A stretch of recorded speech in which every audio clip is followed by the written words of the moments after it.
ಮದುವೆ ಸಂದರ್ಭದಲ್ಲಿ ಅವರೇನಾದರೂ ಇದು ಬಲವಂತದಿಂದ ಮದುವೆ ಮಾಡ್ಕೋತಿದ್ದೀನಿ ಅನ್ನೋ ರೀತಿಯಲ್ಲಿ ಬೆಂಗಳೂರು ಸೆಟಲ್ ಮಾತಾಡಿರ್ತೀರಲ್ವಾ, ಈಗ ಮದುವೆ ಫಿಕ್ಸ್ ಆಗಿದೆ ಅಂತ ಹೇಳಿದ್ರೆ ನೀವು ಕೂಡ ಡೈರೆಕ್ಟ್ ಆಗಿ ಮಾತಾಡಿರ್ಬೋದು ಅವ್ರ ಜೊತೆ.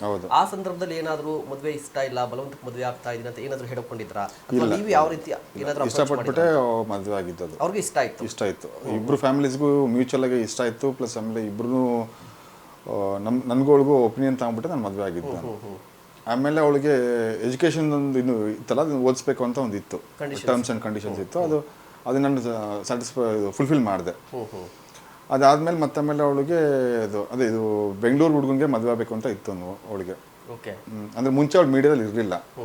ಈ ಬೆಂಗಳೂರಿಗೆ ಬಂದಮೇಲೆ ಅವಳು ಏನೋ ಅದು ನನ್ನ ಮೀಡಿಯಾಗೆ ಇಂಟ್ರೆಸ್ಟ್ ಇದೆ, ಮತ್ತು ಸೀರಿಯಲ್ದು ಇಂಟ್ರೆಸ್ಟ್ ಇದೆ, ಮತ್ತು ಫಿಲಮ್ದು ಇಂಟ್ರೆಸ್ಟ್ ಇದೆ ಅಂತ ಹೇಳಿದಾಗ ನಾನು ಅದೆಲ್ಲ ನನಗೆ ಇದು ಮೀಡಿಯಾ ಬೇಕಾದ್ರೆ ಓಕೆ, ನಾನು ಬೇರೆದೆಲ್ಲ ಬೇಡ ಅಂತ ಹೇಳ್ಬಿಟ್ಟು, ನಮ್ಮ ತಂದೆ ಇದ್ದ ಕಸಿನ್ ಒಬ್ರು ಇದ್ರು, ಅವರು ಶಿವಣ್ಣನ ಹತ್ರ ವರ್ಕ್ ಮಾಡ್ತಾ ಇದ್ರು ಅವರು, ರವಿ ಅಂತ ಹೇಳ್ಬಿಟ್ಟು. ಅವ್ರ ರೆಫರೆನ್ಸ್ ಥ್ರೂ ನಾವು ಯಾವುದೋ ಒಂದು ಚಾನಲ್ಗೆ ಅವ್ರು ರೆಫರ್ ಮಾಡಿದಾಗ ಅಲ್ಲಿ ಪಾರ್ಟ್ ಟೈಮ್ ಜಾಬ್ ಸಿಕ್ತು ಅವಳಿಗೆ. ಪಾರ್ಟ್ ಟೈಮ್ ಜಾಬ್ ಮಾಡ್ತಾಯಿದ್ಲು. ಮತ್ತು ಆಮೇಲೆ ಅದರಿಂದ ಮತ್ತೆ ಒಂದು 6 ಮಂತ್ಸ್ 7 ಮಂತ್ಸ್ ಆದಮೇಲೆ ಇನ್ನೊಂದು ಚಾನಲ್ಗೇನೋ ಒಂದು ಅವಕಾಶ ಬಂತು. ಅದು ನೈಟ್ ಶಿಫ್ಟ್ ಇತ್ತು. ಅದು ಅವಾಗ ನನ್ನ ಮಗ ಅವಾಗ ಇನ್ನೂ 1.5 years ಇತ್ತು ಅವನಿಗೆ. ಅವಾಗ ನೈಟ್ ಶಿಫ್ಟ್ ಇತ್ತಲ್ಲ, ಅವಾಗ ನನ್ನ ಮಗನಿಗೆಲ್ಲ ನಾನೇ ನೋಡ್ಕೊತಾ ಇದ್ದೆ.